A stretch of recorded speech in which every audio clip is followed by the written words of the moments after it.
Kung bibigyan ka ng pagkakataong mamuna sa isa sa mga sangay ng pamahalaan, alin sa mga ito ang nanaisin mo pamunuan?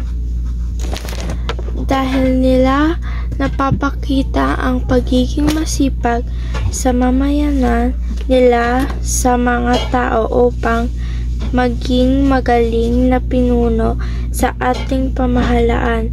Bakit kasi sila ang nagiging sandigan nating mga tao?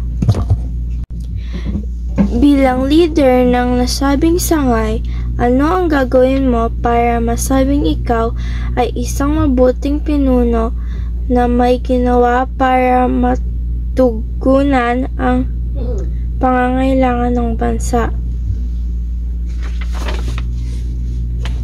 Pakikinggan ang bawat opinyon ng bawat isa, respetuhin, gagawin ang makabubuting para sa lahat, walang kakampihan.